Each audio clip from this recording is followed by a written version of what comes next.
생활하는 사람들이랑 오랜만에 나이트를 가자 이렇게 된 거예요. 오. 네, 7080 약간 그런 밤과 음악사 이런 데 갔어요. 네. 갔더니 막 X세대 90년대 인기 있었던 댄스 곡들이 막 나오는 거예요. 김건모, 듀스, NRG, 노이즈, 뭐 터보 막 이런 거 나오는데 40, 50대 아줌마 아저씨들이 신나게 춤을 추는 거예요. 그래서 저는 DJ니까 DJ를 봤죠. 저 DJ는 저거를 맨날 틀겠구나. 라는 사람들이 생각을 했어요. 좋아하니까. 사람들이 좋아하니까. 안녕하세요. 탱고 한다의 한다입니다.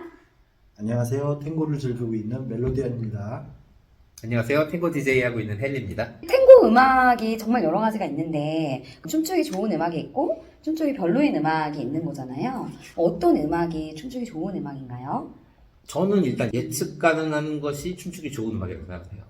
왜냐면 리더들은 다음에 어떤 동작을 할지를 미리 생각을 해야 되거든요. 네. 근데 음악을 알면은 여기서 멈추는 구간이 있는지, 여기서 갑자기 음악이 느려지는지, 언제 바이올린이 나오는지, 언제 피아노가 나오는지 이걸 알아야지 다음 동작을 준비하고 그거를 딱 그 동작을 할 수 있는데 이 다음을 내가 모르겠어. 즉 생소한 음악. 내가 아는 거야. 그럼 다 출 수 있죠.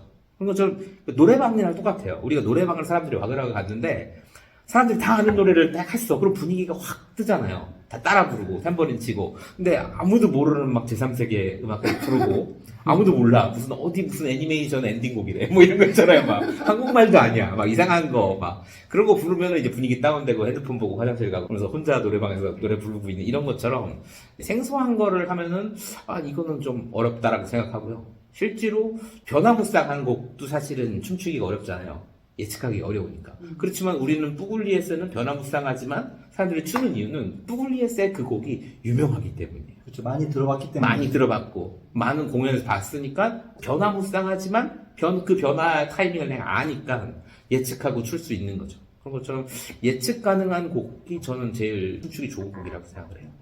저는 처음에 뿌글리에스 곡을 초급 때 들었을 때 너무 좋았어요. 그리고 춤을 췄어요. 하지만 조금 제가 춤이라는 걸 알게 된 다음부터 뿌글리에스 음악에 나가지 않았어요. 표현할 수가 없구나. 이제는 슬슬 뿌글리에스를 더 많이 좋아하고 춤을 추지만 아주 처음일 땐 뭣도 몰라서 췄고 그 다음에 내가 조금 알았을 때는 정말 어려워서 못 췄고 이제는 좀 출 수 있고 그런 것 같아요. 그러니까 우리가 보헤미안 랩소디 알죠? 퀸. 네네. 퀸의 보헤미안 랩소디는 곡 하나에 여러 곡이 있는 것처럼 굉장히 변화무쌍하지만 우리 그걸 너무 잘 알고 있기 때문에 다들 따라 볼 수 있잖아요. 그런 것처럼 뿌글리에스도 이제 많이 알려진 곡들은 이제 춤추기가 좋죠. 헬리님은 좋아하시는 악단이 있나요? 있죠. 저는 현대악단을 좋아하는 편이긴 한데 현대악단이 그렇다고 다 춤추기 좋은 건 아니기 때문에 이제 좀 많이 자제하고 있는데 아무래도 현대악단은 옛날 악단에 비해서 악단의 규모가 적다. 오케스트라 자체가. 예전에 악단들은 막 10명, 몇 명, 뭐 20명 이렇게 큰 악단이 연주하는 경우가 많았는데 요즘의 현대악단들은 4인조, 6인조 이 정도로 작은 경우가 많아요. 그러다 보니까 아무래도 사운드의 그 풍부함이 옛날 악단과의 스케일이 좀 적고 약간 솔로의 퍼포먼스 위주가 가요. 그러니까 바이올린이 막 바이올린 넷, 바이올린 막 셋 이래가지고 쫙 사운드로 가는 게 아니라 바이올린이 하나야. 그럼 이 바이올린에 굉장히 잘하는 사람을 데리고 오긴 하겠죠. 근데 이 사람이 퍼포먼스 위주로 가기 때문에 춤추기가 더 어렵죠. 그럴 수 있겠네요. 퍼포먼스를 보여줘야 되거든. 내가 기깔나게 바이올린 키거든 하면서 멋을 부리면은 사실은 춤추기가 어려워요. 노래방에서 점수 잘 나오게 부르려면 이렇게 또박또박 불러야 되잖아요. 네네. 근데 멋 부리려고 땡겨 부르고 밀어 부르고 막 이렇게 돼버리면 점수 안 나오는 것처럼 가수나 뮤지션이 이제 멋을 부리면은 박자가 바뀌니까 그럼 춤추기가 더 어렵죠. 일정한 박자대로 가야지 춤추기가 좋은데. 그래서 라이프가 춤추기가 어렵죠. 그렇죠. 그러니까 라이브를 많이 하는 악단들은 또 춤추기가 좋아요. 이 사람들은 노하우가 있으니까. 지난번에 JM 네. 마라톤에 갔었는데 그때는 이페리온 앙상블이 왔는데 그 사람들은 다 춤을 추더라고요. 그래서 그런지 춤추기가 좋더라고요. 맞아요. 네. 그러니까 악단이 자기들도 탱고를 추는 사람들이면 확실히 춤추기 좋게 음악을 추는 것 같아요. 네. 그렇지 않은 분들은 내가 이렇게 연주를 잘한다고 하면서 멋을 부리다 보면 춤추는 사람을 배려하지 않을 수 있는 거죠. 허세가 들어가면 다 망하는 것 같아요. 너무 듣기 좋은 음악만 트는데 내가 별로 모르는 거야. 그럼 춤추기가 어렵죠. 저는 춤을 추러 온 곳이 여기 음악 들으러 온 게 아닌데. 전 그렇게 생각해요. 어쨌든 편안하고 많이 듣는 음악이 가장 좋은 음악이다. 맞아요. 저도 그렇게 생각해요. 맞아요. 근데 또 너무 맨날 똑같은 곡에만 추면 좀 지루할 수도 있을 것 같은데 어떤가요? 저는 그렇게 생각하지 않습니다. 아, 한번 생고하는 사람들이랑 오랜만에 나이트를 가자 이렇게 된 거예요. 어머. 오. 네, 7080 약간 그런 담가 음악사 이런 데 네. 갔어요. 갔더니 막 X세대 90년대 인기 있었던 댄스 곡들이 막 나오는 거예요. 김건모, 듀스, NRG, 노이즈, 뭐 터보 막 이런 거 나오는데 미친 듯이 춤을 추는 거죠. 40, 50대 아줌마 아저씨들이 신나게 춤을 추는 거예요. 근데 저는 DJ니까 DJ를 봤죠. 맨날 DJ가 바뀌진 않을 거란 말이에요. 네. 저 DJ는 저거를 맨날 틀겠구나.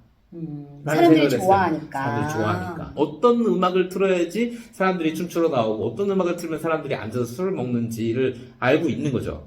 그러니까 저 사람이 제일 지겹겠구나. 그런데 저 사람은 지겹지만 저걸 계속 트는 이유는 손님들을 위해서다라고 생각을 했어요. 갓 신내림 받은 무당이 제일 용하다고 그러잖아요. DJ도 이렇게 갓 데뷔한 DJ가 제일 용하다는 얘기가 있어요. 그러니까 처음에는 되게 상식적인 거 틀어요. 눈치 보면서 조심스럽게. 근데 자기가 DJ 경력 좀 쌓이고 나면 뭔가 나만의 음악을 표현하려고 하면서 점점 이상해지면서 이제 그런 게 있는 것처럼 저는 초심을 잃지 않고 항상 사람들이 좋아하는 음악을 틀기 위해서 되게 노력을 많이 하고 있습니다. 음악이 똑같다고 해서 내 춤의 동작이 똑같진 않거든요. 왜냐면 정해놓고 추지 않기 때문에. 상대방도 다르고. 그렇죠. 그렇죠. 그리고 똑같은 곡이어도 우리는 네 곡을 묶어서 트니까 어떤 호흡으로 이 네 곡을 묶었느냐에 따라서 또 달라지기도 하고 우리 4시간 정도 미들런걸 하면은 초반에 트느냐 중반에 트느냐 후반에 트느냐에 따라서 또 느낌이 많이 달라지게 되는 거죠. 그 전단따에 어떤 곡이었냐도 그렇죠. 차이가 있어요. 그렇죠. 그 분위기. 그렇죠. 그러니까 단짠 해야 되는데 그렇죠. 짜장면 먹은 다음에 짬뽕 먹고 싶고 짬뽕 먹으면 짜장 먹고 싶고 그랬는데 이제 짜장 먹은 다음에 간짜장 먹고 간짜장 먹은 다음에 쟁반짜장 먹으면 맛이 없는 것처럼 너무 비유가 좋죠. 네, 적절하게 단짠 해줘야 사람들이 이제 4시간 동안 지겹지 않게 춤을 출 수 있는 거죠. 그럼 딴따가 4곡이 구성되어 있잖아요. 네. 이 4곡은 그럼 어떤 식으로 구성을 하는 규칙 같은 게 있나요? 일단은 그 4곡 안에 어느 정도 통일성은 있어야 돼요. 그래가지고 반드시는 아니지만 같은 악단 혹은 같은 시대 이런 식으로 약간 묶어서 연주법이라든가 분위기라든가 혹은 가수라든가 이런 것들이 어느 정도 통일성이 있는 정서를 가져야지 된다고 봐요. 아무리 똑같은 악단이라도 시대가 너무 달라져 버리면 분위기가 많이 달라지거든요. 그렇죠. 특히 활동 기간이 긴 악단이다. 그러면은 초기랑 이후가 많이 다르기 때문에 예를 들어서 아이유다. 아이유 초기의 곡이랑 요즘 곡을 한 딴따에 묶어버리면 같은 가수지만 너무 정서가 다르잖아요. 그런 것처럼 활동 기간이 긴 악단 같은 경우에는 시대적 구분도 필요하죠. 왜냐면 유행이 바뀌었을 테니까. 네. 그 사람들은 평생을 라이브를 하는 사람들이잖아요. 항상 사람들의 피드백이 있었고 이거 좀 들어주세요. 저것 좀 연주해주세요. 이렇게 요구를 했기 때문에 그거에 맞춰서 사람들의 니즈를 만족시켰던 거죠. 하나의 악단이 4시간을 책임져야 됐던. 왜 중간에 악단이 바뀌지 않는단 말이에요. 그렇잖아요. 이번 단단은 다리에서 들어왔다. 이번 단단 디살리 들어왔다. 안 그러거든요. 다리에서면 다리에서가 그날 하루 종일 다리에서 보고 디살리면 하루 종일 디살리였던 것처럼 그런 것처럼 이제 되게 다양한 걸 충족시켜 줘야 되기 때문에 굉장히 유행에 민감한 사람들이었고 그 유행에 따라서 음색이 달랐기 때문에 시대적 부분도 좀 필요하죠. 그러면은 이 시간 동안에 그 각각의 딴따 구성 같은 경우에는 또 어떤 기준이나 규칙 같은 게 있나요? 있죠. 아무래도 초반에는 일단은 사람들이 몸도 아직 안 풀렸고 사람 별로 안 오기도 했고 누군지 모르는 사람이 있으면 그 사람을 탐색하는 시간이 좀 필요해요. 네. 네. 그렇기 때문에 초반에는 너무 어렵지 않은 음악, 무리수 없는 음악으로 일단 맞춰보고 어느 정도 후반부에 갔을 때는 좀 달리는 음악도 나와주고 약간 공연곡 같은 것들도 넣고 조금 부글리에스 같은 것도 듣고 그래서 다음에 나오면 저 사람 맞춰야지 이제 그런 생각이 들게 되죠. 그래서 초반에 너무 어려운 음악이나 너무 개성 강한 악단은 초반엔 잘 틀지 않아요. 네. 뒷부분을 가면 갈수록 이제 빠르거나 매우 느린 거는 오히려 뒷부분에 배치를 하죠. 에너지는 뒤쪽에. 그렇죠. 그런 것도 있고 저는 그런 생각을 해요. 가수들이 라이브 콘서트를 하잖아요. 예를 들어서 뭐 이문세다. 그죠? 그래서 지금 활동 기간이 막 굉장히 긴 것 같으면은 어떤 곡이 가장 히트곡인지 본인이 제일 잘 알아요. 그렇지만 그것만 틀 수는 없어요. 이문세가 콘서트를 하는데 이문세 5집이 제일 잘 팔렸다고 5집만 부를 수는 없단 말이에요. 네. 그죠? 왜냐면 나는 신곡을 팔아야 되니까. 그렇잖아. 내가 신곡이 나와서 근데 사람들은 신곡을 몰라. 그죠? 그러니까 이제 히트곡들 사이사이에 신곡을 꽂아 넣어가지고 그 배치를 잘한단 말이에요.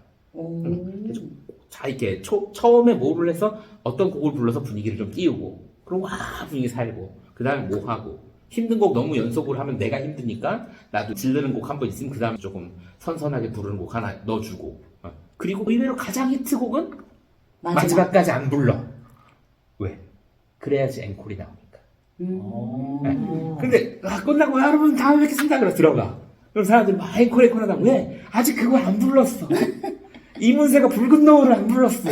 이러면 이제 앵콜 하는 거야. 그럼 나와가지고 붉은 노을 반주만 딱 나오면 그때 이미 사람들 난리가 나는 거죠. 그런 식의 순서와 배치를 굉장히 잘 연구하잖아요. 그런 것처럼 저도 그런 것들을 고려를 많이 하죠. 정말 좋은 DJ들은 나로 하여금 춤을 추고 싶게 계속 만드는 것 같아요. 너무 지치지 않게. 네.